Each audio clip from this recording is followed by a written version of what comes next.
Graça e paz a todos os irmãos. Com alegria que nós estamos para mais uma aula do ESTAD. O ESTAD é o Seminário Teológico à Distância.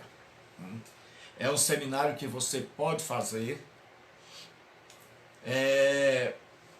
tanto online, ao vivo, como você pode fazer lendo as aulas, assistindo às aulas, melhor dizendo, pelo YouTube ou aqui pelo Facebook.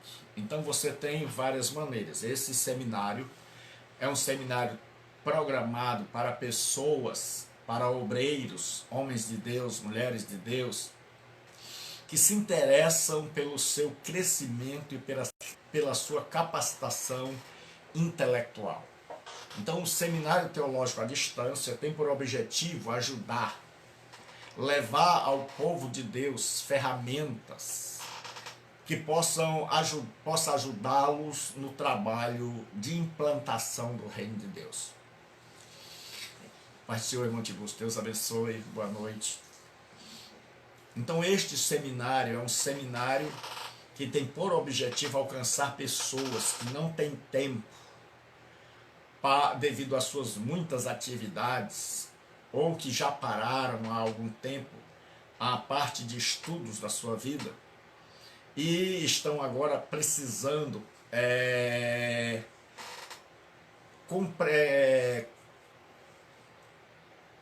conscientizar-se, chegar ao momento de dizer assim: rapaz, o ministério que Deus me deu, o meu serviço na seara do mestre, está exigindo de mim mais do que o que eu tenho. E aí chega um momento na obra de Deus onde a gente percebe que a gente precisa estudar, a gente precisa de um melhoramento, a gente precisa de uma capacitação. E este seminário foi feito pensando nisso, naqueles obreiros que estão espalhados por esse mundão de Deus, que estão em outras terras, que estão na África, Ásia, Europa, Oceania, América, Brasil, aqueles que estão no sertão, aqueles que não têm a oportunidade, que foram consagrados e chamados por Deus e foram enviados para o ministério. E ao desempenharem o ministério, começaram a descobrir que precisam de capacitação, que precisam de mais habilidades, que precisam de estudo para melhor fazerem a obra do Senhor Jesus Cristo. Então, pensando nessas pessoas que moram no sertão, pensando nestas pessoas que não podem estar em uma sala de aula, nós criamos o ESTAD, Seminário Teológico à Distância. O ESTAD qualquer cristão pode fazer, qualquer servo de Deus, qualquer serva de Deus pode fazer, certo? Então, você pode se matricular pelo Zap, pelo WhatsApp, 92037604, 92037604, 9203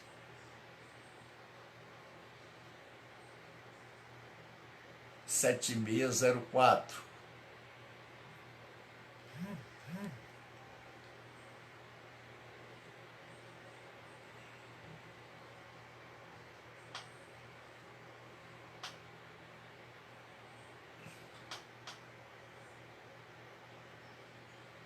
Nove dois zero três 7604.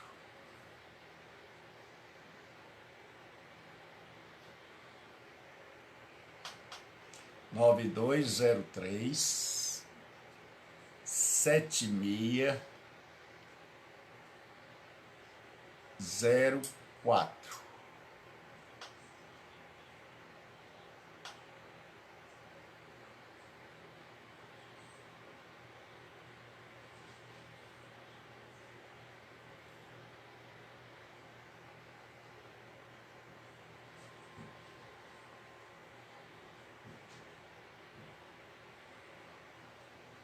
Este é o nosso zap, e o Ian sempre coloca, muito obrigado, Ian, sou grato. E este seminário você pode fazer de qualquer lugar do mundo, desde que você fale a língua portuguesa. Ou se você fala outro idioma como o espanhol, mas compreende a língua portuguesa, você pode fazer, né? Mandar um abraço para os irmãos em Portugal, para os irmãos no Chile, mandar um abraço para o irmão Pedro, que vai estar assistindo essa aula lá na África, e dizer para todos os irmãos no Brasil, independente da sua igreja, você pode fazer parte desse seminário. Então, mandar um abraço para todos os alunos e dizer para você, divulgue esse seminário para que ele possa ser uma bênção na vida de muitas pessoas. Então, vamos abrir as nossas Bíblias no capítulo 1 do livro do Gênesis, versículo de número 26, capítulo 1, versículo 26. Então, aqueles que querem fazer o nosso seminário, está aí, você manda uma mensagem de WhatsApp com o seu nome completo e um e-mail, e a gente manda todas as informações. Então, 92037604, para você participar deste seminário. Hoje nós vamos iniciar uma nova disciplina. Nós fizemos teologia sistemática 1. Teologia sistemática é assim: doutrina da Bíblia, doutrina de Deus, doutrina dos anjos, doutrina do homem, doutrina do pecado, doutrina de Cristo, doutrina da salvação, doutrina do Espírito Santo, doutrina da igreja e doutrina das últimas coisas. Estas doutrinas são as doutrinas principais da fé cristã. E elas estão alistadas sob o tópico de teologia sistemática, porque os teólogos pegaram estas doutrinas e as colocaram em tópicos. Por exemplo, a doutrina de Deus, a doutrina do homem, que nós vamos começar hoje. Então, essa doutrina que nós vamos estudar hoje chama-se doutrina do homem, ou antropologia. O nome técnico é antropologia. E o nome comum é doutrina do homem. É o que a Bíblia ensina a respeito do homem, do ser humano. Então vamos abrir as nossas Bíblias em Gênesis 1, 26. E disse Deus: façamos o homem a nossa imagem, conforme a nossa semelhança, e domine sobre os peixes do mar, sobre as aves dos céus, e sobre todo o gado, e sobre toda a terra, e sobre todo réptil que se move sobre a terra.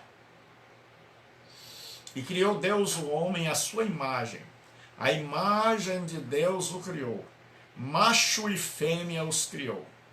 E Deus os abençoou e disse: frutificai e multiplicai-vos e enchei a terra, e sujeitai-a, e dominai sobre os peixes do mar, sobre as aves dos céus, e sobre todo animal que se move sobre toda a terra. Senhor nosso Deus e Pai, nesta noite nós estamos em Tua presença para estudarmos mais uma vez a Tua santa e gloriosa palavra. Pedimos que fale conosco aos nossos corações, pedimos que nos instrua, pedimos que nos abençoe. Ó Deus, em nome do Teu Filho Jesus Cristo, é em nome de Jesus Cristo que nós rogamos, que nós imploramos a Tua bênção, imploramos a Tua misericórdia, a Tua graça para com as nossas vidas. Então tenha misericórdia de cada um de nós, pois nós precisamos de Ti, precisamos da Tua bênção e da Tua graça. Em nome de Cristo. Amém. Então, graça e paz a todos, né? Tenham uma boa noite. Hoje nós vamos estudar, e veja que nós estamos caminhando, com a graça de Deus, nós estamos indo bem, né? Num tempo muito bom. Hoje nós vamos estudar a Teologia Sistemática 2, que é a doutrina do homem e a doutrina do pecado. Pai do Senhor, pastor Reginaldo, a paz do Senhor para todos os irmãos, certo? Que fazem parte da igreja deste querido pastor, desta pessoa, por quem nós temos um profundo amor, né? Que Deus abençoe os irmãos, certo? Obrigado, pastor, por colocar tudo em maiúscula, me ajuda muito. Hoje nós vamos começar a estudar a doutrina do homem. O que a Bíblia diz sobre o homem. Essa doutrina, ela é chamada na teologia de antropologia, porque ela vem de duas palavras, anthropos, que é homem em grego, e logos, que é estudo, discurso, tratado, razão. Então, antropologia é um estudo, é um discurso, é um tratado acerca do homem. Então, quando nós estudamos antropologia, nós vamos estudar o que a Bíblia nos ensina sobre o homem, né? Como é o homem na perspectiva bíblica. Nós vamos estudar sobre a criação do homem, sobre a imagem de Deus no homem, sobre a constituição do homem, se ele é espírito, alma e corpo, só espírito e corpo. Nós vamos estudar as atividades do homem, nós vamos estudar o que a Bíblia revela sobre esse homem, porque nós já estudamos sobre Deus, o Criador. Agora nós vamos começar a estudar sobre a criatura, aquele que foi criado à imagem de Deus. Então, a antropologia é o estudo acerca do homem. Então, nós vamos tentar aprender com a Escritura, com aqueles que antes de nós já estudaram, porque há 2000 anos que os homens e mulheres de Deus vêm estudando o que a Bíblia ensina sobre Deus, sobre o homem, e vem escrevendo livros e mais livros para nos orientar, para nos ensinar. E estas coisas começaram lá no Antigo Testamento. Paulo usou muito. E hoje nós vamos começar a estudar aqui, de forma mais acadêmica, sobre a antropologia. O que a Bíblia diz? Então nós vamos ver como é o homem segundo a Bíblia. Como é o ser humano segundo a Bíblia Sagrada. Então, quando a gente estuda, eu coloquei o material aí no WhatsApp, no grupo, e eu queria saber se o pastor Reginaldo já viu. Já viu, pastor Reginaldo? Então tá aí no grupo já o material, esse material de hoje. Vocês já podem baixar. Eu já mandei para o grupo o material de hoje. Então já podem baixar o material de hoje. Então, antropologia é o estudo acerca do homem segundo as Escrituras. Porque existem dois tipos de antropologia. A chamada antropologia secular, ela estuda o ser humano do ponto de vista humano, certo? Então ela estuda a origem da raça, a origem e a história da humanidade, e eles creem na teoria da evolução, da estrutura fisiológica, que o homem começou não ereto, como nós somos hoje, mas que ele começou encurvado e ele vai se tornando ereto, tá? E das características psíquicas, né? Do seu desenvolvimento etnológico, linguístico, cultural, religioso e assim por diante. Então, a antropologia secular, quando você vai fazer uma faculdade, e você vai estudar antropologia secular, ela começa do ponto de partida de que o homem é fruto da evolução. Então ela começa a estudar as línguas em que os homens estão divididos. Ela começa a estudar as características psicológicas de cada grupo. Mas não é essa, Pai Senhor, irmão César, Deus abençoe a Rebeca, a Linda Inês, a irmã Inês, a Bela Inês, o César, toda essa família linda. Então nós estamos estudando a partir de hoje antropologia, a doutrina acerca do homem. Então tem a antropologia secular, ela estuda a cultura, então ela estuda como é o africano, como é o europeu, como é o asiático. Mas nós vamos estudar a antropologia bíblica. Ou seja, como é que Deus vê o homem? Qual é o ensino da Escritura a respeito do homem? Então, na antropologia bíblica, todo o ensino é derivado da Escritura, é tirado da Escritura, sua grande maioria. E nós vamos começar agora, certo? Então nós vamos estudar antropologia teológica, que é a antropologia do ponto de vista da Escritura. Então nós vamos estudar, o material já está aí no grupo. Então quem ainda não baixou já pode baixar o seu material, o material da aula de hoje, a primeira parte, não tem todo. Certo?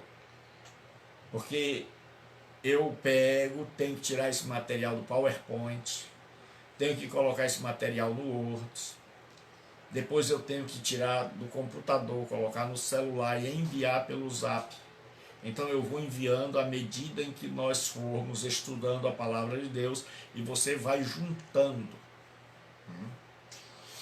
Então hoje nós vamos estudar sobre a origem do homem. O que a Bíblia diz sobre a origem do homem? Porque quando você estuda a antropologia, o estudo acerca do homem, então antropologia é o estudo do que a Bíblia ensina acerca do homem.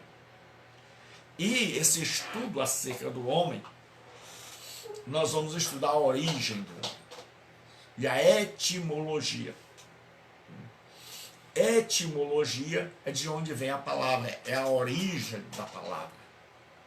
Toda palavra tem uma etimologia, tem uma origem, ela começou em um determinado momento e ela tem um significado.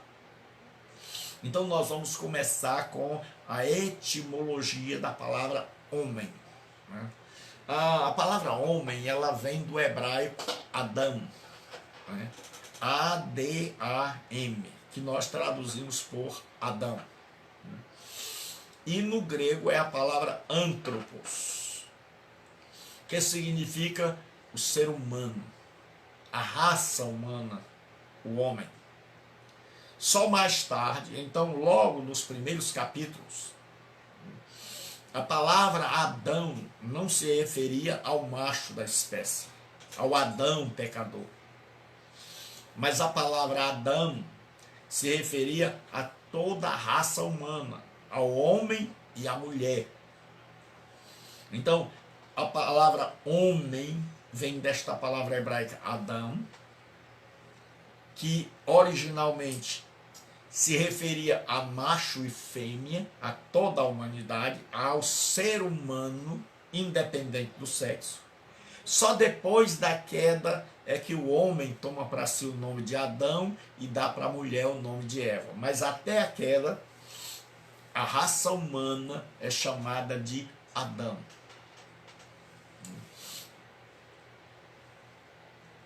Aí nós vamos ver a origem do homem. O homem foi criado por Deus. A criação do homem, ela é atestada pelas Escrituras. Então as Escrituras vão nos dizer que Deus criou o homem. Que o homem não é fruto de uma evolução de espécies. Ele começou de espécies primitivas até chegar onde ele chegou hoje. Mas a Escritura vai na outra direção e nos ensina que o homem é criação de Deus. Diz assim, certo? Agora, pois, pergunta aos tempos passados, que te precederam, desde o dia em que Deus criou o homem. Desde o dia em que Deus criou o homem sobre a terra, desde a sua extremidade do céu até a outra, se sucedeu jamais coisa tão grande como esta, ou se jamais se ouviu coisa como esta. Deuteronômio 4:32. É ensino claro da Bíblia que o homem foi criado por Deus.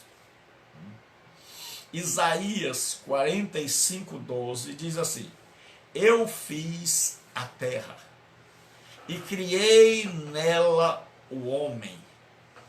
Eu o fiz, as minhas mãos estenderam os céus, e a todos os seus exércitos dei as minhas ordens. Deus abençoe, Aninha.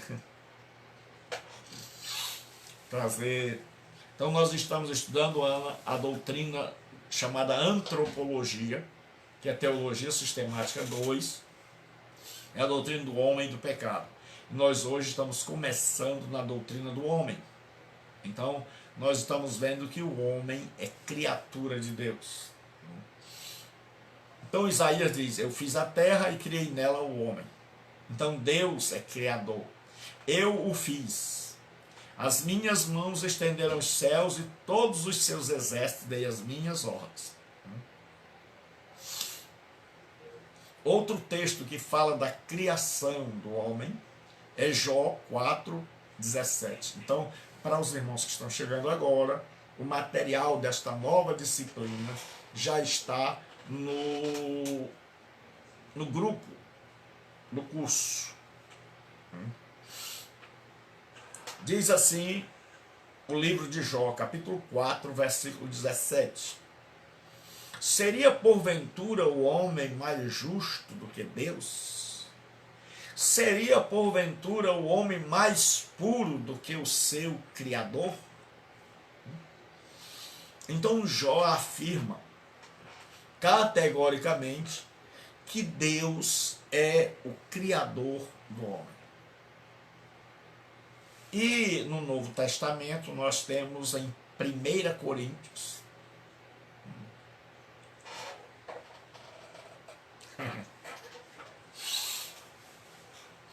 em 1 Coríntios já está lá, Aninha, certo? É só baixar no grupo. 1 Coríntios 11:9 diz assim: porque também o homem não foi criado por causa da mulher, mas a mulher por causa do homem. Então, Paulo está dizendo que o homem foi criado. E todo o texto da Bíblia vai dizer que o homem não é produto da evolução, mas ele é fruto da criação. Então nós temos duas teorias sobre a origem do homem. A criação, que é ensinada pela Escritura, e a evolução, que é ensinada pelo naturalista inglês, que começou, Charles Darwin.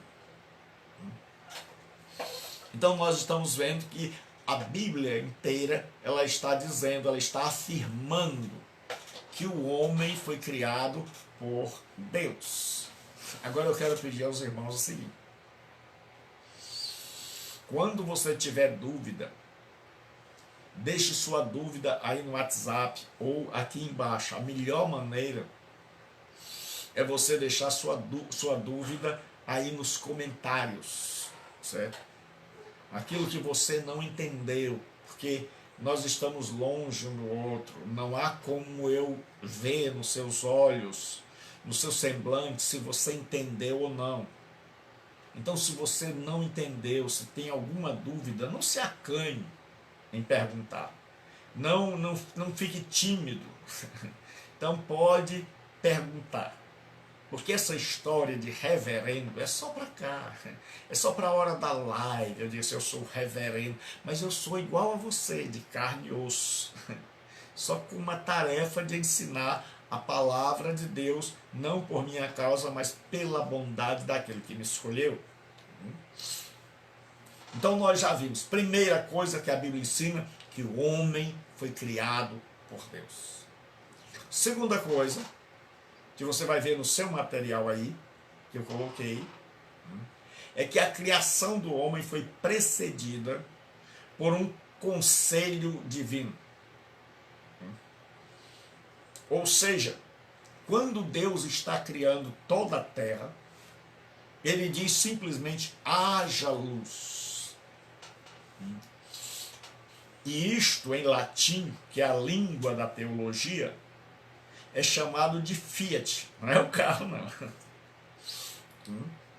Quando você lê um livro de teologia e o livro disser o primeiro Fiat, quer dizer o primeiro ato criativo de Deus, foi haja luz, é chamado de Fiat Lux, ou seja, haja luz, apareça a luz, seja criada a luz. Então agora, Deus, quando cria o sol, a lua, as estrelas, ele não se reúne com as outras pessoas da Trindade. Mas quando chega no sexto dia, que tudo já está preparado, a terra está preparada, o mundo está preparado para que o homem habite. Deus, o Pai, o Filho e o Espírito Santo, oh, irmão Tibus Faria, Deus abençoe. Vou mandar. Vou mandar com o maior prazer, meu irmão. Zero. Mas o irmão já está lá no grupo, viu? Já acrescentei o irmão no grupo, mas hoje vou mandar, assim que terminar a aula. Né? Então, vamos lá. Irmão, você é muito querido, irmão Tibus. Deus te abençoe e guarde. Nós amamos a cada um de vocês. Cada um de vocês é especial para nós. Então, o que acontece? Numa linguagem ilustrativa, o Pai, o Filho e o Espírito Santo se reuniram para criar o homem. Então, o homem é a coroa da criação de Deus. O homem foi criado maravilhosamente. Então, olha o que diz o texto. Gênesis 1, 26. Esse é um dos temas, é um dos textos que vai muito ser repetido no começo dessa aula. E disse Deus, façamos o homem, façamos nós, Pai, Filho e Espírito Santo. Então agora há um conselho da Trindade, uma reunião da Trindade para criar a coroa da criação. Para coroar a criação com a criação do ser humano. Façamos o homem a nossa imagem, a imagem do Pai, do Filho e do Espírito Santo, conforme a nossa semelhança. E domine sobre os peixes do mar, sobre as aves do céu, sobre o gado e sobre toda a terra, e sobre todo réptil que se move sobre a terra. Então agora há um conselho, Pai, o Filho e o Espírito Santo, reuniram-se e decidiram, qual foi a decisão? Criar o homem e dar-lhe domínio sobre toda a criação. Então o ser humano agora vai ser o representante visível do Deus invisível. Então o homem agora vai ser o representante visível do Deus invisível. Porque primeiro Deus criou o homem à sua imagem, que nós vamos ver lá na frente o que é imagem. Então Deus agora cria o homem à sua imagem. E, em segundo lugar, Deus dá a esse homem a autoridade suprema sobre toda a terra, sobre todo o restante da criação. Deus diz: e domine sobre os peixes do mar, sobre as aves do céu, sobre o gado, e sobre toda a terra, e sobre todo réptil que se move sobre a terra. Então agora o homem, criado à imagem de Deus, é constituído por Deus como regente, como governador, como representante visível do Deus invisível. Então agora este homem age como se fosse o próprio Deus. Assim como Deus tem domínio sobre toda a criação, Deus delegou ao homem a autoridade sobre toda a criação. É por isso que Jesus vai ser o segundo Adão. Porque o primeiro Adão é o representante visível do Deus invisível, mas falha. E Jesus Cristo vem como segundo Adão, como representante visível do Deus invisível, e não falha, e triunfa. Então, você já notou que é muito importante conhecer a doutrina da Bíblia, a doutrina de Deus, e agora conhecer a doutrina do homem. A primeira coisa que você já aprendeu é que o homem foi criado à imagem de Deus. Por isso que Jesus, a Bíblia vai dizer que ele é a imagem de Deus. Paulo diz que nos quais o Deus desse século cegou o entendimento dos incrédulos, para que sobre eles não resplandeça a luz do Evangelho de Cristo, o qual é a imagem de Deus. Então este homem, Adão e Eva, Adão, criado à imagem de Deus, agora é colocado por Deus como governante de toda a criação. Ele agora deve governar os répteis, o gado, tudo que se move sobre a terra, a própria terra, ele deve governar. Então ele agora é colocado, ele é empossado por Deus como o primeiro governante sobre a criação. Toda a criação lhe está sujeita. E aí nós vamos ver, no ponto 3, o homem foi criado em um dia e não evoluído em milhares de anos. Quando você estuda a antropologia secular, você vai ser ensinado de que o homem é produto da evolução e que levou milhões e milhões de anos para chegar na forma que o ser humano chegou. Mas a Bíblia Sagrada diz que Deus criou o homem, certo? Primeiro, Deus criou o homem distinto do restante da criação. Primeira coisa. Nós já vimos, Deus criou o homem, então o homem é criação de Deus. Nós já vimos que Deus criou o homem à sua imagem, então o homem representa Deus. Nós já vimos que Deus deu domínio ao homem, então o homem foi empossado por Deus como governante do restante da criação. Então o homem está abaixo de Deus e acima de toda a criação. Então ele foi criado agora para governar como se fosse o próprio Deus. Ele é uma espécie de mordomo de Deus, de gerente de Deus, que vai governar o mundo. Deus te abençoe, Ruth. Então, o homem foi criado distinto de todo o restante da criação. Diz assim, versículo de número 27, Gênesis 1, 27. E criou Deus o homem à sua imagem. A imagem de Deus o criou. Homem e mulher os criou. Qual é o único ser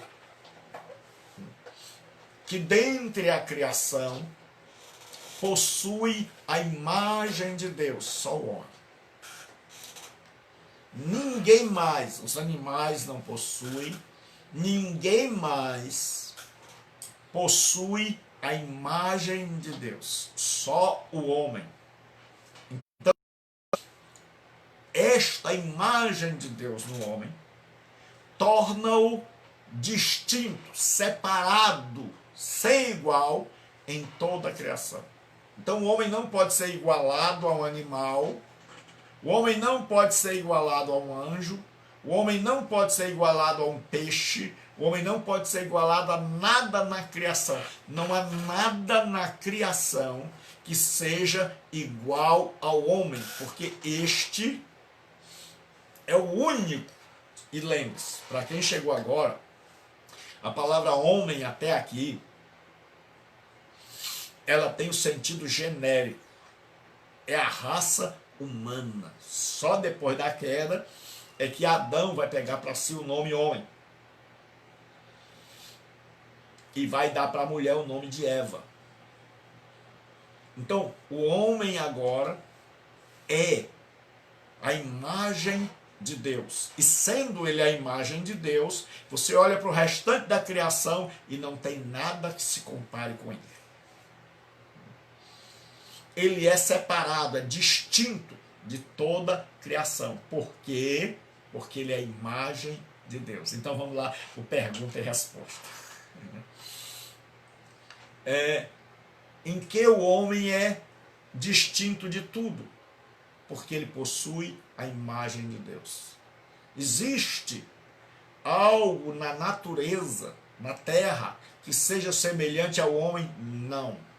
Por quê? Porque esse homem é a imagem de Deus. Então, a raça humana, o ser humano é único.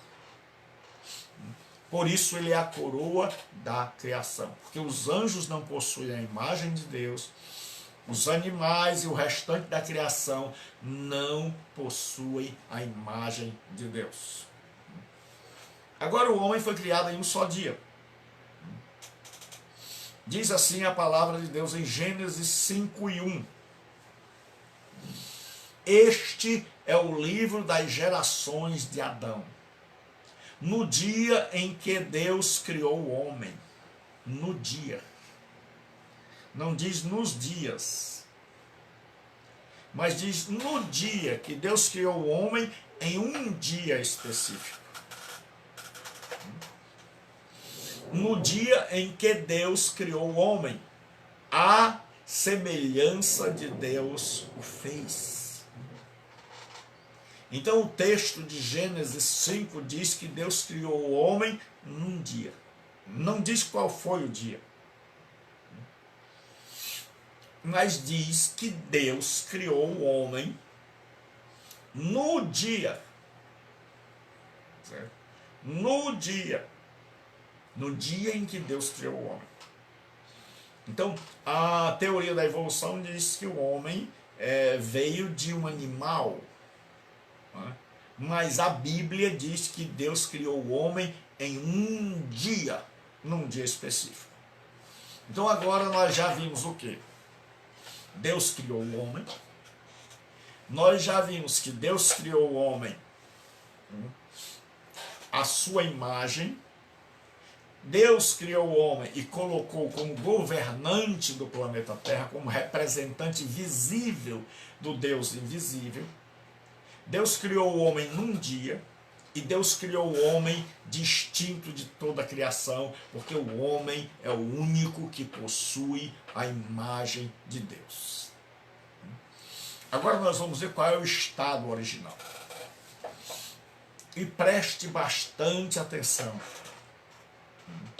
porque compreender a antropologia, a doutrina do homem, vai fazer com que você compreenda a doutrina da salvação. Então, o capítulo 1 e 2 do Gênesis, eles vão mostrar como era o homem, como ele saiu da fábrica, como ele saiu das mãos de Deus, como ele foi criado. Porque do 3 em diante ele já não é mais igual.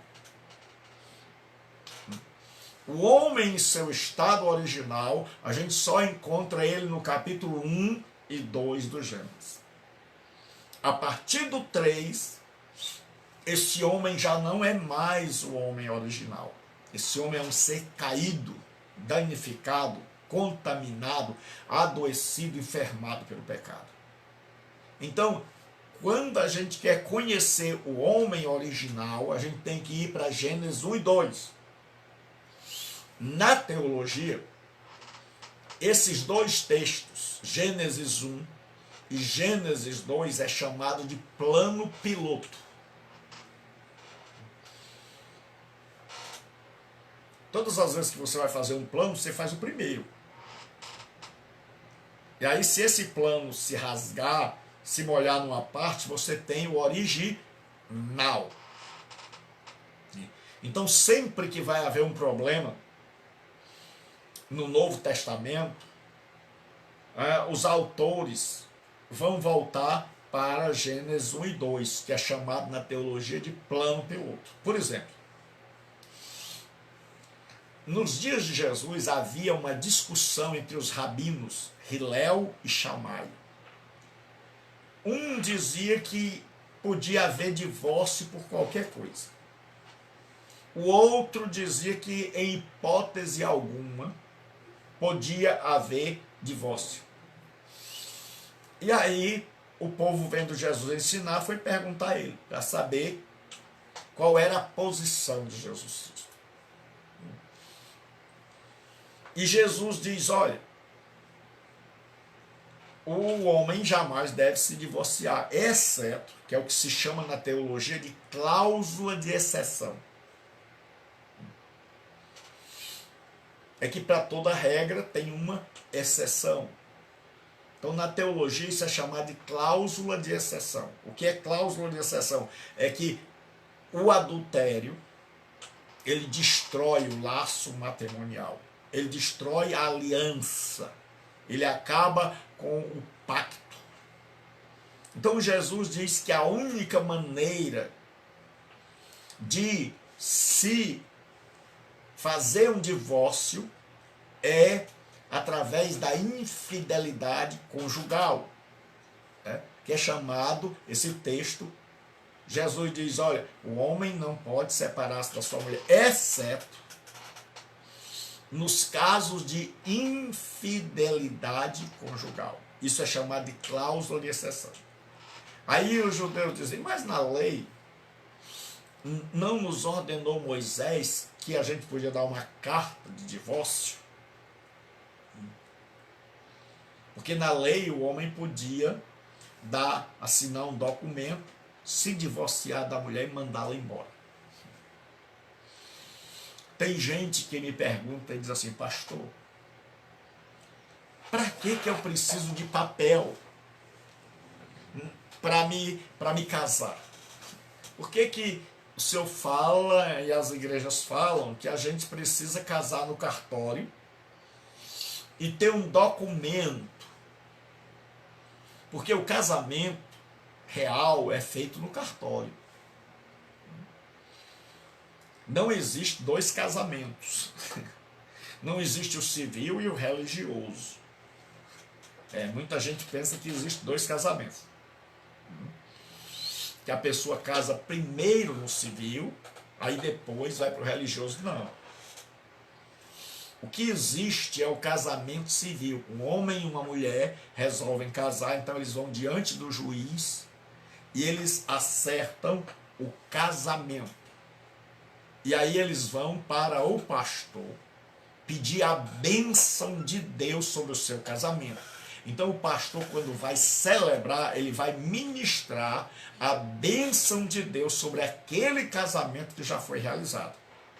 E é por isso que o pastor pede o certidão de casamento, porque aquelas pessoas já estão casadas. Elas não estão meio casadas. Elas não estão casadas só em parte. Não. O pastor vai abençoar a vida, aquele casamento. Ele vai orar para que Deus abençoe aquela união. E ele vai dar umas palavras de orientação e vai impor as mãos e abençoar aquele matrimônio. Mas o matrimônio foi realizado lá no cartório. E de noite tem a bênção, as bênçãos de Deus impetrada pelo pastor sobre o casamento. Então o que acontece? Os judeus podiam dar uma carta para divorciar-se. Ora, se para se divorciar era preciso de uma carta, por que para se casar não precisa de um papel? Se para se divorciar que era errado, o judeu não podia dizer assim, vai embora.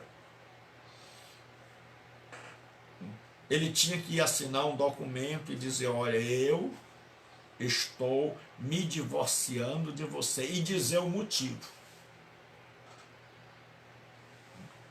E aí ele entregava aquela carta nas mãos da esposa e ela ia embora, sabendo que o marido não a queria mais. Então ele tinha que dar um documento a ela.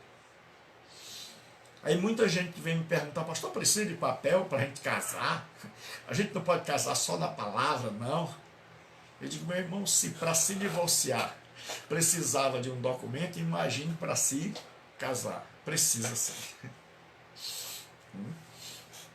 Então, nós vamos ver agora, certo? Aí Jesus diz o seguinte, eles dizem, Moisés não deu uma carta? Jesus disse, é verdade, deu. Mas deu por causa da dureza do coração de vocês. Ele sabia que vocês são ruins, que vocês vão se divorciar de qualquer jeito, que vocês vão mandar a mulher embora de qualquer jeito.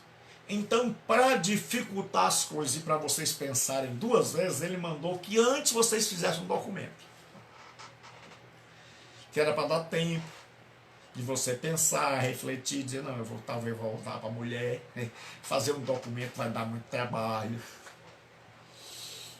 Então Jesus disse, Moisés estabeleceu a carta de divórcio para dar a vocês tempo para vocês pensarem e amolecerem esse coração duro.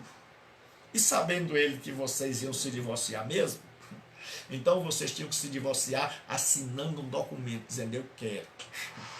Era uma espécie de assinatura de constatação de que estavam errados. Então o homem assinava um documento. Então o que acontecia? Por causa desse documento, muita gente desistia de se divorciar. Quando ele pensava em mandar a mulher embora, ele dizia, rapaz, mas eu tenho que assinar um documento. Eu tenho que fazer um documento de divórcio. Eu tenho que explicar por que eu estou me separando dessa mulher. Então essa dificuldade fazia com que alguns repensassem e deixassem. Então Jesus disse, olha, isso foi dado por causa da dureza do coração de vocês. Aí Jesus disse, mas no princípio não foi assim. Aí Jesus volta para o que a gente chama na teologia de plano piloto. Ele disse, o Criador, quando fez homem e mulher, disse, serão os dois uma só carne. Então Jesus sai lá do Novo Testamento e vem para o capítulo 2, onde o homem está em seu estado original. Então o homem divorciado no Novo Testamento e depois no Velho é o homem pós-queda. É o homem depois da queda. O homem que se divorcia, o homem que acaba com o casamento, é um homem caído. O homem antes da queda não precisava de carta de divórcio, porque ele não pretendia se separar da Eva. Então, nós vamos ver que o capítulo 3 vai mudar toda a história. Então, nós precisamos pegar as informações que nós temos no plano piloto. E o que é plano piloto? Gênesis 1 e 2. Professor, aí eu vou ensinar sempre assim, por meio de perguntas e respostas. Professor, o que é plano piloto? Gênesis 1 e 2. Quando o homem ainda está em seu estado original, do jeito que saiu das mãos de Deus. Professor, o que é homem estado original? É o capítulo 1 e 2. O homem está do jeito que saiu das mãos de Deus. Então vamos ver. Como é o homem em seu estado original? O homem foi criado bom. O homem não é isso que se tornou hoje. Ruim, péssimo. Certo? O homem foi criado bom. Gênesis 1 e 31 diz assim, e viu Deus tudo quanto tinha feito. E eis que era muito bom. E viu Deus tudo quanto tinha feito. Quando Deus termina de criar, ele olha para a sua criação e ele vê lá no centro o homem, e eis que tudo era muito bom. Tudo que Deus fez bom. E principalmente a coroa da sua criação, o homem. E foi a tarde e a manhã, o dia sexto. Então Deus criou o homem e o criou bom. E a gente vai dizer, mas pastor, por que o homem se tornou ruim? O homem é bom ou é ruim? Primeira coisa que nós precisamos saber, o homem foi criado bom. O homem não foi criado estuprador, não foi criado assassino, não foi criado bandido. O homem foi criado bom. E viu Deus tudo, não foi algumas coisas, tudo que havia feito, e que tudo era muito, não era só bom. Tem um advérbio. Porque o advérbio é uma palavra que muda o verbo, muda o adjetivo e muda o próprio advérbio. Então ele diz assim, o homem foi criado bom. Bom é uma coisa. Mas a Bíblia diz que o homem foi criado muito bom. Não apenas bom, mas muito bom. Aí esse homem vai se tornar mau, mas só depois do capítulo 3. Só depois da queda, só depois de se passar para o lado do diabo, só depois de ter a sua alma adoecida. Mas até o capítulo 3, o homem é bom. Então Deus criou o homem bom. Deus não criou esse homem ruim. Segunda coisa, Deus criou o homem reto. Olha o que diz Eclesiastes 7:29. Eis aqui o que tão somente achei, que Deus fez o homem reto. Porém, eles buscaram muitas astúcias. A palavra ímpio, no original hebraico, quer dizer torto. Porque naquela época como hoje, havia as formas para você colocar as coisas que você queria fazer. Então a pessoa queria fazer tijolos. Então ela tinha uma forma, e aí ela botava massa ali dentro, e o tijolo saía do jeito que era a forma, depois dela ter botado ao sol, para secar. Então a palavra ímpio quer dizer torto. A palavra ímpio quer dizer torto. E a palavra justo quer dizer reto. Então, reto quer dizer alguém que cabe na forma. É alguém que é do jeito que Deus fez. Então, Deus criou o homem reto. O homem que pode obedecer a Deus. Por isso que uma definição de pecado é que o homem não cabe mais na forma de Deus. Porque na criação original, o homem foi criado reto. Reto é o contrário de torto. Reto é justo. Então o justo é reto. O ímpio é torto. E por ele ser torto, ele não cabe mais na forma. Então depois do pecado, o homem não cabe mais na forma de Deus.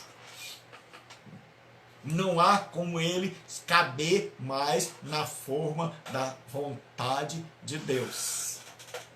Mas no começo, Deus criou o homem perfeito, para cair na forma, para entrar, para se adequar à forma de Deus. Então o homem foi criado reto. Então o que diz a Bíblia? Que Deus criou o homem bom, que Deus criou o homem reto. Deus não criou o homem ímpio. Deus não criou o homem torto. Deus não criou o homem que não coubesse mais na sua vontade. Certo? Em terceiro lugar, o homem foi criado inocente. Inocente não no sentido de ser bobo, não no sentido de ser criança, mas no sentido de ser sem malícia, sem maldade. Então Deus criou o homem inocente, não no sentido de ser bobo, porque geralmente quando a gente pensa em inocente, a gente pensa numa criança. A gente pensa em alguém bobo, que não fala. A gente pensa em alguém indefeso. Mas quando a teologia vai dizer que Deus criou o homem inocente, tem em mente que Deus criou o homem sem malícia, sem maldade. Que o homem não tinha maldade no coração. Então o homem antes da queda não tem maldade no coração. Então nós vamos ler aqui. Gênesis 2 e 25. Então qual é o plano piloto? Onde é que o homem está ainda do jeito que saiu das mãos de Deus, do jeito que saiu da fábrica divina? Gênesis 1 e 2. E ambos estavam nus, o homem e sua mulher, e não se envergonhavam. E por que não se envergonhavam? Porque não havia malícia no coração. Os dois eram adultos. A mulher perfeita. O homem também. Maduros. Mas o que não havia que eles podiam andar nus e não sentiam vergonha? Porque não havia dentro deles o que há hoje. A malícia. A maldade. O olhar malicioso. Então, o homem podia conviver com uma mulher nua e a mulher podia conviver com o homem sem vestes. Por quê? Porque dentro dos dois não havia maldade. Não havia maldade. Hoje há uma maldade no coração do homem. Então ele quer ver dentro da roupa da mulher, ele quer que a mulher tire a roupa. Mas naquela época não. Antes da queda, o homem não tem maldade, e a prova é que os dois são adultos. E eles estão nus, mas eles não têm vergonha. Eles conversam com Deus, eles andam com Deus, e eles não estão preocupados. Por quê? Porque eles não têm maldade. Eles não veem maldade na nudez da mulher, nem na nudez do homem. Então, para eles andar com Deus nus, não tem problema nenhum.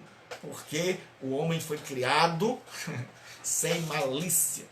O homem foi criado inocente. Mas inocente neste sentido. Inocente de não ter malícia. Então, se nós ainda fôssemos o homem original, nós podíamos ver qualquer mulher nua que não ia ter problema nenhum.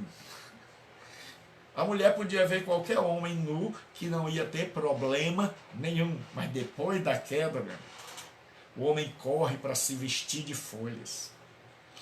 A mulher começa a se cobrir, porque agora tem maldade. Porque agora a maldade entrou no coração. Mas antes da queda, não. Então o homem foi criado inocente, mas inocente nesse sentido. Porque em quarto lugar, o homem foi criado adulto. O homem não foi criado um bebê que esperou crescer, crescer, crescer. Deus criou Adão e Eva já adultos. Tem muita gente que pensa bobagem e que pergunta: ô professor, será que Adão tinha um umbigo? A gente fica assim, diz: oh meu Deus, onde é que está o juízo dessa pessoa? Porque com tanta coisa importante para a pessoa se preocupar, ela vai preocupar-se com o umbigo de Adão. A gente nota logo que é menino na fé. Então o homem foi criado adulto. Porque geralmente a gente pensa que Adão foi criado assim, besta, um bobão. um meninão abestado, que ele não sabia de nada, foi criado inocente nesse sentido, de ser bobo, mas ele não foi criado assim. O homem foi criado por Deus adulto, e com todas as suas faculdades psicológicas, mentais, intelectuais, racionais, em pleno funcionamento. E diz assim: e criou Deus o homem à sua imagem, a imagem de Deus o criou, homem e mulher os criou. Deus já os criou adultos, homem e mulher. Não diz menino e menina, não diz criança, diz homem e mulher. E diz assim: e os abençoou, e Deus lhe disse: frutificai e multiplicai-vos. Criança não pode se multiplicar. Só um ser adulto pode cumprir essa ordem. Só um homem e uma mulher podem se multiplicar. Então Deus dá uma ordem: crescei e multiplicai-vos. Por quê? Porque esse homem foi criado já adulto. E Deus diz assim: e sujeitai a terra. Uma criança não poderia sujeitar a terra, não podia dominar sobre os peixes do mar, não podia ser o governante da terra se tivesse sido criado menino. Então Adão foi criado adulto, mas não só adulto, ele foi criado com uma superinteligência. O homem foi criado superinteligente. É tanto que Deus chega e diz assim: frutificai e enchei a terra, sujeitai-a. Ou seja, coloque a terra debaixo do seu domínio e dominai sobre toda a criação. Como é que o homem vai sujeitar a terra? Como é que o homem vai governar se ele fosse um bobão? Para governar toda a terra, para governar tudo que Deus tinha feito, o homem precisava ser muito inteligente. E a prova que Deus criou o homem super inteligente e não um meninão é que Deus o colocou como o governante, o representante, o gerente de Deus sobre toda a criação. Porque ele foi criado sábio, capaz de pensar, capaz de dominar, capaz de administrar. Ele foi criado com uma hipersabedoria. O homem foi criado inteligente. Como a gente geralmente pensa, Adão foi criado, então Adão não sabia de nada. Por isso o diabo enganou, não. É por isso que Deus vai cobrar tanto de Adão. Porque ele sabia, e sabia muito. Dizem os estudiosos da área que nós não usamos nem 10% da nossa capacidade de aprender. Agora você imagine Adão com 100%. Se hoje tem homens sábios que ainda não possuem nem 10% do que podem produzir, imagine Adão antes da queda. Então, Adão foi criado inteligente. Professor, e como é que a gente sabe que Adão foi criado inteligente? Presta atenção no texto que eu vou ler. Havendo, pois, o Senhor Deus formado da terra todo animal do campo e toda ave dos céus, os trouxe a Adão, para ver como este lhe chamaria. E a tudo o que Adão chamou, a toda alma vivente, isto foi o seu nome. Então Deus criou o homem tão inteligente que Deus criou os animais. Mas Deus deixou a tarefa de dar nomes aos animais, de classificá-los para Adão. Deus trouxe para o ser humano dar nomes. E hoje, para você dar nome ao animal, você tem que fazer uma faculdade. Você tem que fazer biologia, estudar muito e muito tempo, para você começar a saber quais são os nomes dos animais, qual é o seu nome científico. Se você assiste muito Fantástico, vai ter um animal chamado furão. Quando um jogador erra o chute, aí diz que aparece um furão. Aí diz o nome dele furão, que é o nome popular, mas diz como é o nome dele científico. É Mustela Protorius furus, o famoso furão. Então, quem foi que botou esse nome tão difícil? Mustela Protorius furus. Um homem, um cientista, que estudou. Márcio, Deus abençoe, Márcio. Um cientista que estudou e estudou muito, para que ele pudesse colocar o nome, para que ele pudesse selecionar as famílias, e dizer, essa família aqui é a família dos lobos, dos caninos, esta é a família dos carnívoros, essa é a família dos herbívoros. E o homem era tão inteligente, tão sábio, tão culto, que Deus trouxe a Adão, e a Adão fez o que os especialistas de hoje levam anos para fazer. Ele colocou nome e nome adequado em cada animal. Isso mostra que Adão era altamente inteligente e não bobão, como muita gente prega por aí. Que ele era inocente, assim, de qualquer pessoa tapeava.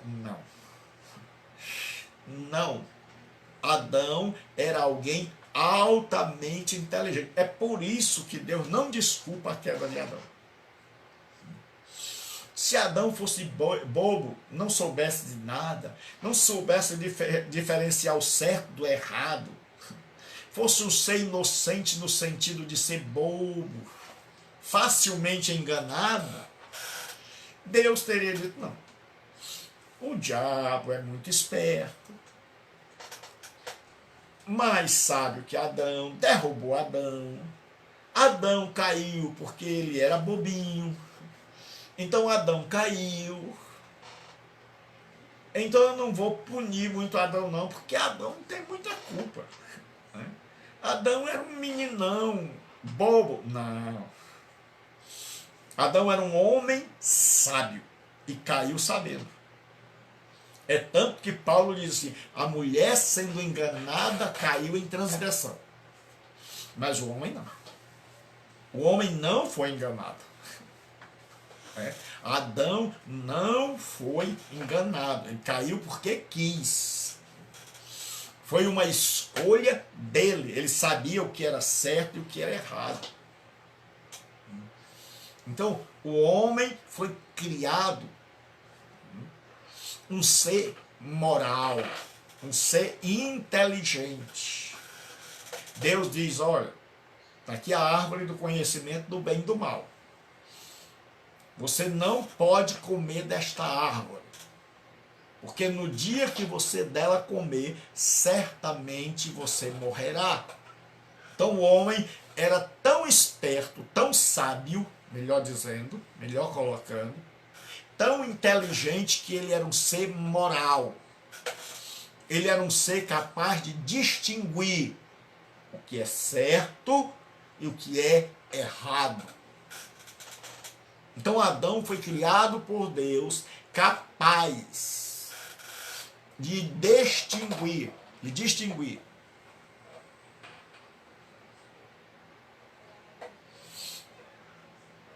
Deus abençoe. Deus criou o homem capaz de distinguir o que era certo e o que era errado. Isso você não pode pedir de uma criança. Isso você não pode pedir de um adolescente. Isto você só pode pedir de um homem em pleno uso das suas faculdades. Porque um adolescente, por mais informação que ele tem, ele ainda é bobinho. Porque uma criança não pode discernir entre o que é certo e o que é errado. Nós temos na teologia 3 palavras para falar do desenvolvimento humano. Uma se chama anomia, que quer dizer sem lei. Quando nós nascemos, nós não temos lei. Quem faz as leis, quem cria as leis, são nossos pais. Eles dizem isso é certo, isso é errado. E a gente obedece. A segunda fase do desenvolvimento humano chama-se antinomia. É a fase da adolescência. Anti quer dizer contra. Nomos, lei. Então o adolescente agora começa a contrariar tudo. O pai diz assim, não vai para a festa. Ele diz, por quê? O pai diz assim, olha, você não pode fazer sexo fora do casamento, só quando se casar. Por quê? O pai diz, ó, você não pode beber. Ele diz, por quê? Antes, ele aceitava tudo. Mas chegou agora uma fase, e essa fase é normal. Tem um monte de cristão que fica doido, perturbado, quando os filhos se tornam adolescentes. Por quê? Porque eles veem os filhos contestando tudo que eles ensinaram. Porque o filho agora está formando seu próprio caráter, sua própria conduta, sua própria maneira de viver. Ele agora está para bater asas de casa, de debaixo do poder do pai e da mãe. Ele agora está criando sua própria vida, ele vai buscar sua emancipação. Então ele começa a questionar.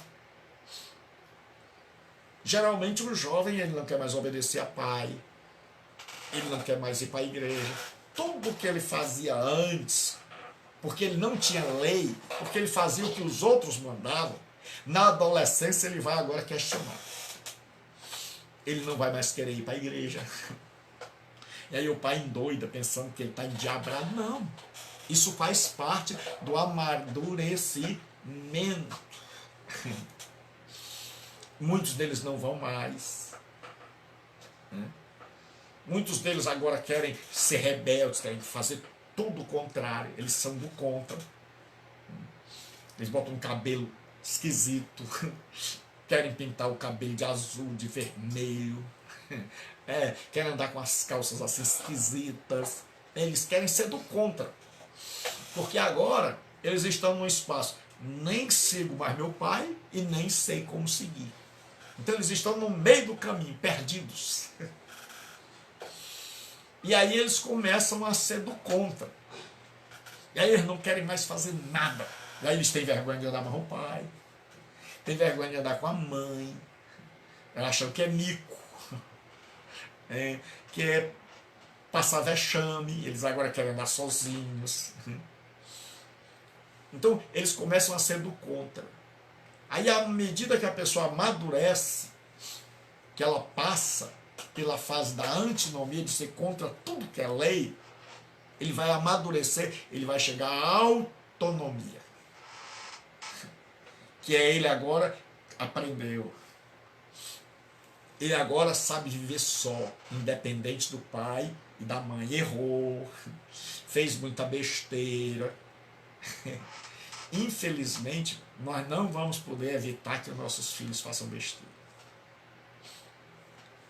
Eu vou dizer de novo, nenhum de nós, por melhor pai que seja, pode evitar que o filho quebre a cara, que o filho faça besteira. Às vezes o pai dá a sorte de ter um filho já voltado para o lado do bem, para o lado dos estudos, para o lado da obediência. Mas esta é a exceção e não a regra. Todos os filhos, quando chegam na hora da adolescência, eles começam a querer procurar seu próprio rumo. Eles começam a ter vergonha da gente. Eles começam a querer fazer contrário daquilo que a gente ensinou. Eles começam a nos questionar. Porque eles estão nessa mudança, nessa fase de transição. De dizer, até hoje eu fiz tudo o que o papai mandou, então eu não tinha lei. A lei era dele, o certo quem dizia era ele. E agora eu tenho que saber o que é certo. E aí o adolescente, a fase mais difícil.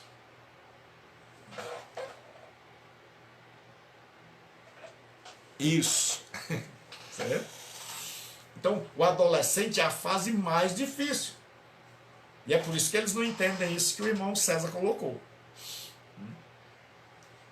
Porque ele ainda não chegou na última fase, na autonomia.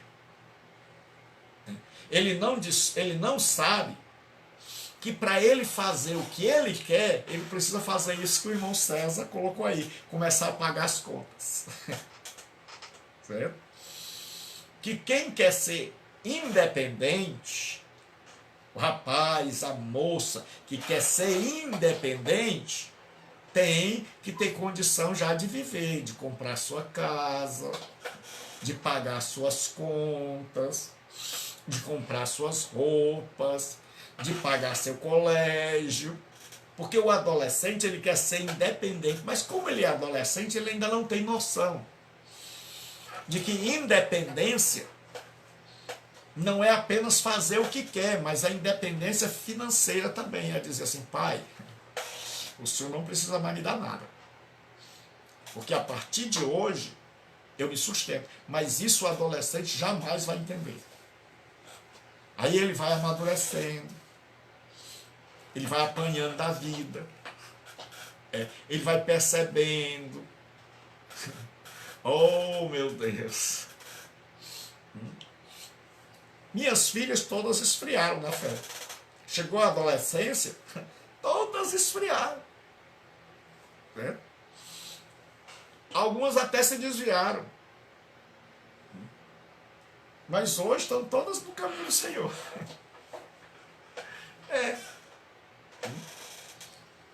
Minhas filhas, uma era doida para casar, para sair de casa, achava que ia ter liberdade. E eu ouvi elas no quarto dizer assim, coisa ruim é ser filha de pastor, a gente não pode ir para canto nenhum. Eu muitas vezes tinha que deixar. E quando a primeira casou, ela achou que agora estava lindo. E tudo que eu tinha ensinado, ela achou que agora, pronto, agora ela era dona do nariz dela. E aí o marido se desviou, quando casou. O marido só fez casar, se desviou. Levou ela para um forró. E ela nunca, como filha de crente, nasceu num lar evangélico, nunca tinha ido. Foi. E ela queria conhecer aquelas festas. Naquele dia houve uma briga lá no forró onde eles foram. Era pedra de calçamento para tudo que era lado. E ela ficou escondida debaixo de uma mesa. E depois, posteriormente, foi que eu fui saber. Ela disse, meu pai estava certo. Meu pai estava certo. E ela orou, Senhor Jesus, se eu sair viva daqui, nunca mais que eu quero esse tipo de festa. E eu vou voltar para o Senhor, para os teus caminhos, para aqueles caminhos que o meu pai me ensinou, porque ele estava certo. Então ela precisou ir lá no mundo. Ela precisou ir para a festa, para descobrir. E aí ela voltou para os caminhos do Senhor. Hoje trabalha na igreja. Certo? Mas precisou ir lá sofrer. O marido deixou. Apanhou do mundo. Apanhou que só. Eu sofri bastante. Mas ela aprendeu a orar. Voltou. E sabe se ela quer o mundo hoje? De jeito nenhum. De jeito nenhum. E ela dizia, pai, Ai, coisa barata não presta. Hoje que ela casou, que tem casa, que tem tudo, que chegou à autonomia, ela chega e diz: pai, eu não compro mais pelo produto, eu compro pelo preço. Eu digo: como é? Eu digo: mas pai, mas mudou muito. Ela diz: pai, agora eu sei. Agora eu sei o que o senhor gastava. Aí chega um momento onde a pessoa vai amadurecendo, aí ela vai compreendendo o pai e a mãe. Hoje, todas as minhas filhas adoram vir para cá, para casa. Logo na adolescência, eu quero ir embora. Não vejo a hora de me casar para sair daqui. Hoje, elas gostam de estar aqui. A minha mais nova foi para outra igreja, que era daquelas que pregavam sobre. Ela queria ter dinheiro. E queria aquela igreja que era uma igreja que rendia muito, que pregava prosperidade, que você sabe, uma das grandes, a maior que tem da prosperidade. E ela chegava para mim e disse: pai, o senhor com tanta sabedoria, o senhor ganha tão pouco. Pai, eu entrei lá no banheiro da igreja, pai, parece o shopping. E eu deixei, e ela começou a andar com as outras, e tirou foto, e foi para lá. E pensa que eu fui brigar com ela? Não, eu deixei ela ir. Quando foi um dia, ela estava conversando aqui na sala com uma amiga de lá. E a amiga disse as coisas, disse: não, está errado. O evangelho verdadeiro foi o que eu aprendi com meu pai. E eu olhei assim. Ela começou a perceber por ela mesma que aquele evangelho que ela estava aprendendo lá, que aquele evangelho da fortuna não era o evangelho verdadeiro. Hoje minha filha está nos caminhos do Senhor, é fervorosa de espírito. Minha filha mais velha, isso, pessoal, eu vivo segundo o evangelho que eu aprendi com meu pai. Este é o evangelho que eu vou levar para o túmulo. É esse evangelho que eu creio. Então saiba de uma coisa: se você tem filhos, e os seus filhos estão se desviando, se afastando, com vergonha de você, ou estão na época do contra, saiba de uma coisa, que vai ter um momento, ore, ensine, dê testemunho, mas vai ter uma hora que eles vão amadurecer. Só que infelizmente às vezes sofrem. Como nós, eu e você, a gente sofreu. Sofre. E a gente sofre também. E nós sofremos também.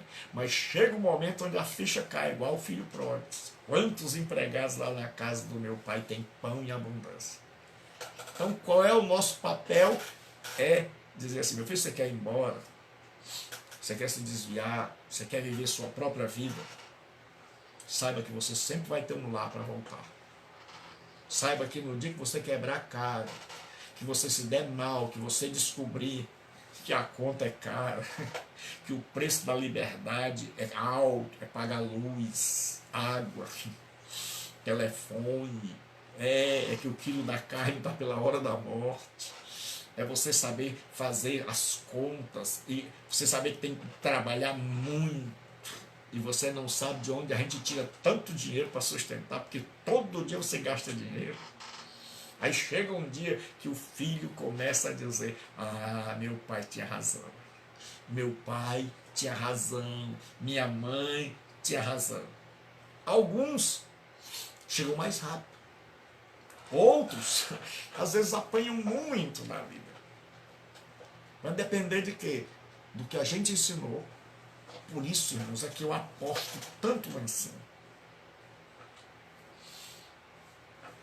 Porque na igreja também nós temos esses três processos. Nós temos a pessoa que chega, ela não tem lei nenhuma. O que você disser, ela acredita. Mas com o passar do tempo, que esse crente vai ficando adolescente, ele já começa. Por quê? Porque ele já começa a ser do contra, ele começa a ser aquele crente chato. Até que ele amadurece. Só que tem uns que não amadurecem nunca. Ficam com 60 anos, mas sem amadurecer. Então o que que acontece? Deus fez Adão, certo? Para viver agora um homem que sabe o que é certo e o que é errado. Para ter autonomia. Adão não é um menino sem lei, que não sabe o que fazer. Adão sabe, Deus diz, olha, não coma da árvore do conhecimento do bem e do mal. Então Adão é uma pessoa plenamente desenvolvida, plenamente adulto e capaz de discernir entre o que é certo, o que é errado, entre o que é engano e o que é verdade. Por isso é que ele não podia cair. Por ele ser tão esperto, tão inteligente e ter sido criado adulto para poder resistir à tentação, é que quando ele cai, Deus o culpa. Deus pergunta, Adão, por que você fez isso? Deus não diz, você não sabia, coitadinho, foi enganado. Esqueci de te avisar que o diabo estava aí no jardim. Não. Deus chega para Adão e diz, onde estavas? Não, eu estava nu. Quem te disse que estavas nu? Comeste da árvore que eu te ordenei para não comer? Senhor, a mulher que tu me deste. Ele começa a arrumar desculpa. Então Deus criou o homem adulto, inteligente e capaz de nomear animais e um ser moral. Um ser que sabia o que era certo e o que sabia o que era errado. Quando Adão faz uma escolha de comer do fruto que a mulher lhe deu, ele está fazendo uma escolha consciente, sabendo que aquilo é errado. Sabendo que aquilo é errado. Sabendo que não devia fazer aquilo. Mas ele fez uma escolha. Ele agora tem que estar ou do lado de Deus ou do lado da mulher. É verdade. Então, agora Adão tem que fazer uma escolha. A mulher está oferecendo a ele do fruto. E ele sabe que não deve comer. Mas o que ele faz? Ele come. Ele se junta à mulher na rebelião. E por que, pastor, que ele é punido? Por que a mulher não foi mais punida? Porque ele era o representante, não ela. Ele é que Deus esperava que fosse o cabeça, o chefe, o líder, isso, o que protegesse a mulher de ser enganada. Mas Adão não fez. Não é a igreja que tem que proteger Jesus, é Jesus que tem que proteger a igreja. Não era Eva que tinha que proteger Adão. Era Adão que era para ter dito, Eva, por que você fez isso? Quando Eva comeu o fruto que veio dar, era para ele dizer, por que você fez isso? Por que você desobedeceu a Deus? Eu não vou estar do seu lado, porque eu estou do lado de Deus. E Deus disse para não comer, eu não como. Mas o que Adão fez? Ele não fez isso. Ele, como representante de Deus, era para estar do lado de Deus, mas ele passou para o lado da mulher. Ele agora se junta, ele é aquele que ele se omite. Por isso que um dos grandes pecados hoje é o pecado da omissão. Adão simplesmente diz, tá bom. Não fui eu que fui enganado. Não fui eu que fui enganado. Talvez eu leve um castigo menor. Me dê, mulher. Me dê, mulher. E aí quando Deus vem, Adão percebe que ele cometeu um mal tremendo. Porque ele foi criado com capacidade para ter dito não. ele tinha um livre-arbítrio pleno. Mas na hora de usar o livre-arbítrio, ele usou o livre-arbítrio para desobedecer e não para obedecer. O que Deus esperava é que Adão dissesse: não, Eva. Não. Só Eva teria sido expulsa do jardim e Deus teria criado outra esposa. Mas Adão não confiou em Deus. E alguns acham que ele pensou o seguinte: só tem Eva. Eu vou ficar do lado dela para eu não ficar só. Então ele prefere ficar do lado dela do que do lado de Deus. Não sabe o que passou na cabeça de Adão. Mas o certo, independente das conjecturas, é que Adão escolheu o seu lugar. Qual era o seu lugar? Fora da vontade de Deus. É que agora Adão e Eva deram as costas para Deus. Como um filho adolescente, digamos assim, mas um filho plenamente desenvolvido, é só o exemplo, para não acharem que eu estou me contradizendo.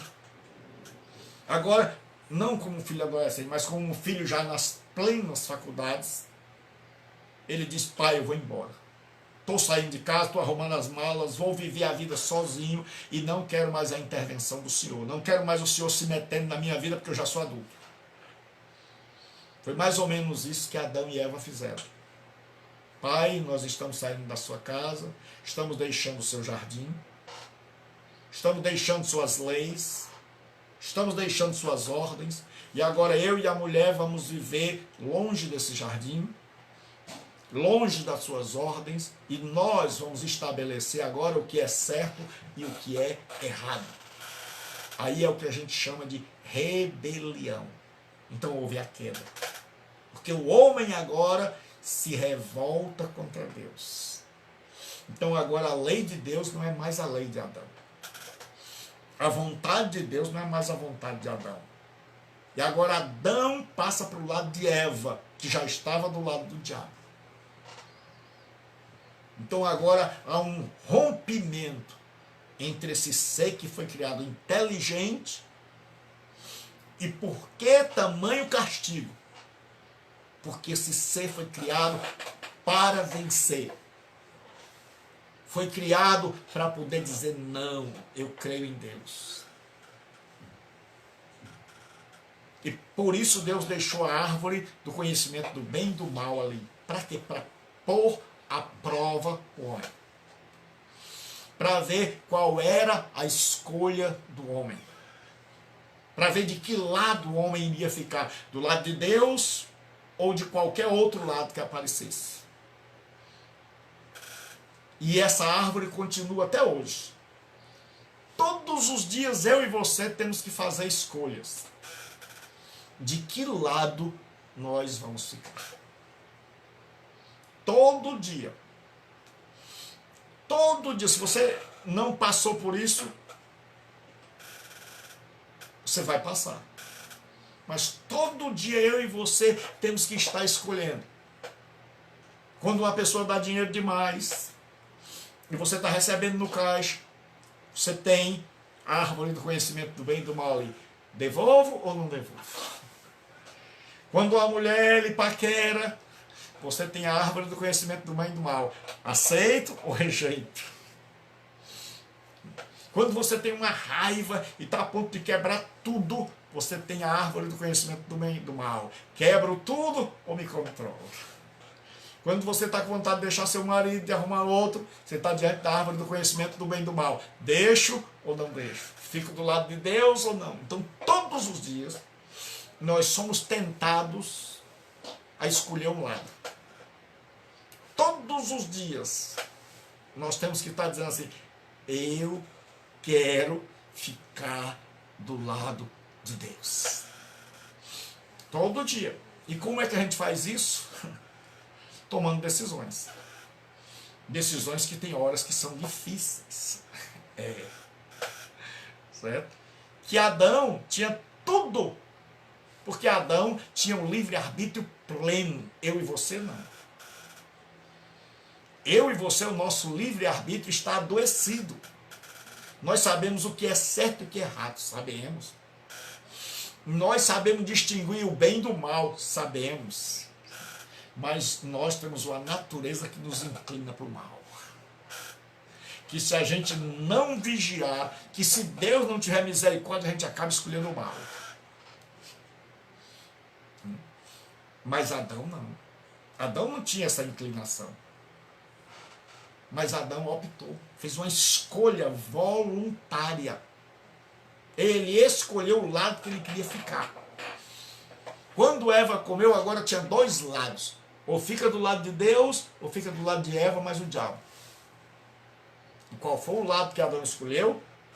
O lado que não era o de Deus. E desse dia em diante, o ser humano está rompido com Deus. E aí nasce a necessidade da redenção. De trazer esse ser humano de volta para Deus. Esse ser humano agora está perdido. E quanto mais tempo passa, mais longe ele vai de Deus. Quanto mais os anos passam, mais distante esse homem caminha.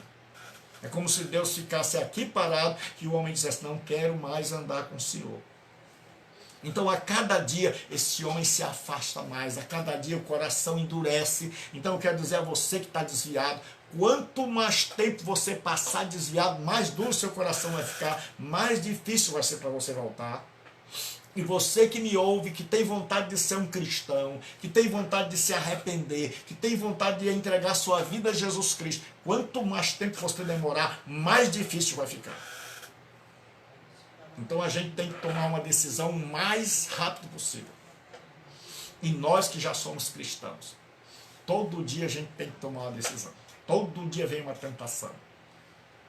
E que Deus nos ajude a que a gente não faça igual a Adão. A que por mais difícil que seja, a gente possa dizer assim, Eva, você é linda. Eva, você é uma companheira que eu nunca tive. Deus é espírito, eu não vejo. Eva, eu aprendi a amar você. Eva, não existe outra aqui. Perder você vai ser muito doloroso, Eva. Mas eu quero dizer para você, Eva, que eu não vou desobedecer a eu não vou seguir o teu caminho. Que aqui nossa caminhada se encerra. Porque eu vou seguir a Deus. E toda a história da raça humana teria sido diferente. Deus tinha criado uma nova esposa para Adão. Ele teria sido muito feliz. Mas ele, na hora que precisava de fé, ele fraquejou. Ele deve ter imaginado, eu não vejo Deus, mas eu vejo Eva. Eu amo a Eva. Ela é minha companheira, eu já aprendi a viver com ela. Então agora, eu vou ficar com ela. E aí ele fez a escolha errada. Que Deus nos ajude a não fazermos a escolha errada. E quando eu e você escolhemos Jesus Cristo, nós estamos escolhendo o contrário de Adão. Nós estamos dizendo não para o mundo, e sim para Deus. Adão disse não para Deus, e sim para o mundo. Mas a conversão é o contrário da queda. Na queda, o homem diz não a Deus, e sim ao mundo, e sim a ele mesmo. Mas na conversão nós dizemos não a nós mesmos, não aos nossos desejos, não à nossa vontade, e sim a Deus. Que Deus abençoe. Ouça essa aula, divulgue essa aula, chame outras pessoas para se matricularem. E se você gostou, ou se você tem alguma dúvida, espere encerrar. E deixa seu comentário embaixo, não aqui Mas embaixo do vídeo, deixa tuas dúvidas lá que eu quero ler hoje à noite. Deixa se essa aula foi maravilhosa para a sua vida, se esse seminário está valendo a pena. Então deixa teu comentário lá para que outras pessoas possam ler e dizer, eu quero isso para a minha vida. Então saiba, Adão disse não para Deus. Mas não foi um não só de uma vez. Foi um não naquela hora e ele passou a vida toda dizendo não. Até um dia em que Deus o alcançou. E eu e você dissemos um sim para Jesus. Mas não foi um sim só de uma hora. Nós temos que dizer sim todo dia. Todo dia a gente está diante de tentação. Todo dia a gente está diante de outra vontade, de fazer a nossa vontade, de abandonar a vontade de Deus. E a gente tem que dizer assim, sim, Senhor. Eu quero ficar contigo. Nem sempre é fácil. Quem diz que é fácil sempre ficar do lado de Deus, se fosse fácil, o nome não seria tentação. Se fosse fácil, nós não seríamos tentados. A gente simplesmente dizia, não, eu estou fora, não quero isso. Mas porque é difícil. Porque custa caro a gente dizer não.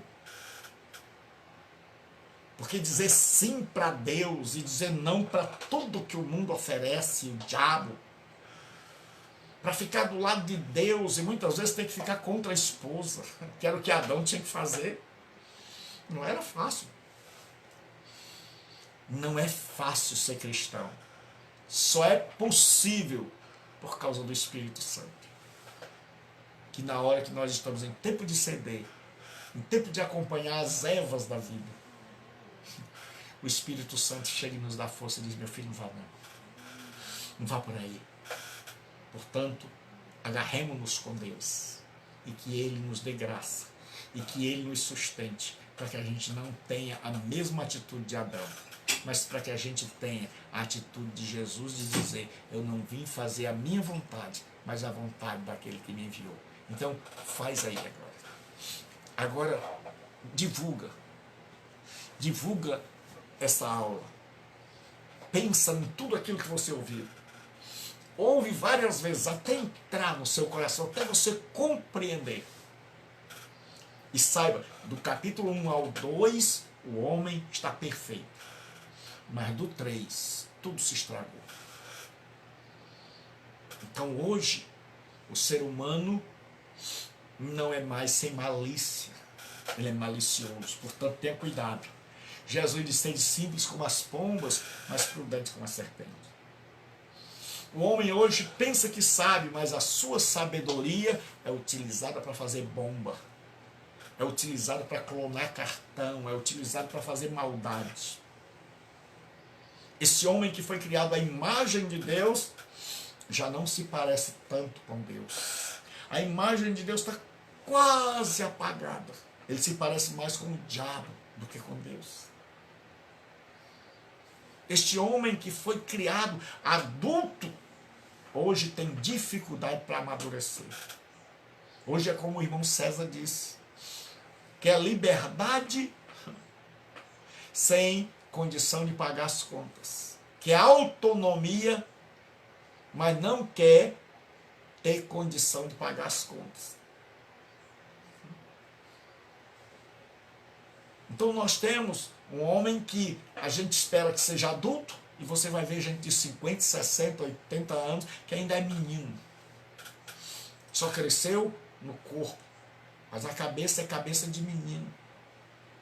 Gente cheia de malícia, cheia de maldade, que não compreende mais do jeito que devia compreender, que os sentimentos foram todos danificados, que o livre-arbítrio agora está completamente comprometido. Que tem desejos, que você vai ver, desejos que passam pela cabeça que a pessoa diz assim, meu Senhor, desejos terríveis, desejos maldosos, desejos que a gente diz assim, de onde veio isso? Por quê? Porque nós não somos mais, depois da queda, depois do Gênesis 3, que nós vamos ver na próxima aula, nós não somos mais iguais àqueles que saímos da mão do Criador. Mas quando a gente se converte, começa um processo de tratamento para que a gente volte a ser a imagem de Deus. E Paulo diz: todos nós com o rosto descoberto, contemplando a glória do Senhor como em espelho, somos transformados na mesma imagem, de glória em glória, pelo Espírito Santo. Então que Deus abençoe. Ouça de novo, veja de novo essa aula, até você compreender que você aprendeu aqui. E se isso valeu, então convide outros amigos para fazerem parte desse seminário. Dê o número do telefone, do zap, diga a ele: olha, fulano, faça este seminário. Você pode fazer do jeito que você quiser. Você pode estudar de manhã, de tarde, de madrugada, pode estudar ao vivo com o pastor Gilberto, pode estudar lá pelo YouTube, pode estudar pelo Facebook. Você que faz sua hora, mande lá. Então, e divulgue nas redes sociais. Então, que Deus abençoe a sua vida. Que Deus abençoe a sua vida. Medite nisso, porque você vai precisar saber tudo isso em todo o seu estudo da palavra de Deus. Deus abençoe. Até amanhã ao meio-dia. Nós estamos estudando sobre o Espírito Santo. Então não perca. Amanhã ao meio-dia pelo Facebook. E esta aula vai ficar aqui para você ouvir quantas vezes quiser. E esta aula vai estar também no YouTube, no meu canal Gilberto Rebouças. Deixa lá o teu comentário, é tão bom, irmãos. É tão bom quando uma pessoa se inscreve. Né? É tão bom quando a gente vê no celular e tem uns pontos vermelhos, dizendo que o sininho está vermelho, dizendo que alguém foi lá e comentou. Então é muito bom você ouvir a pessoa dizer assim: pastor, eu fui edificado, eu fui transformado. E você que ainda não é crente em Jesus, que desde Adão você se desviou, você disse não para Deus e você vive fazendo sua vontade. Hoje, você pode dizer não para sua vontade e fazer o caminho inverso de Adão e voltar para Deus e dizer sim a Deus e dizer: Senhor Jesus, eu me arrependo porque meu primeiro pai, Adão, e minha primeira mãe, Eva, fizeram a sua vontade, e fazendo a sua vontade, fizeram a vontade do diabo. E se apartaram de ti, e saíram de debaixo dos teus braços, e saíram de debaixo da tua orientação. Mas hoje eu quero fazer o caminho contrário, o caminho inverso. Eu quero voltar para ti. Eu estou cansado deste mundo, eu estou cansado do pecado, eu estou cansado da vida sem o Senhor, sem a tua direção. Eu me volto para ti hoje, eu me arrependo do que meus pais fizeram e do caminho que eu escolhi. E hoje eu quero que tu guies o meu caminho. Eu me arrependo, Jesus, e eu creio que o Senhor morreu para me salvar. Receba-o agora, onde você estiver. Invoque o nome do Senhor, peça a Ele que te salve.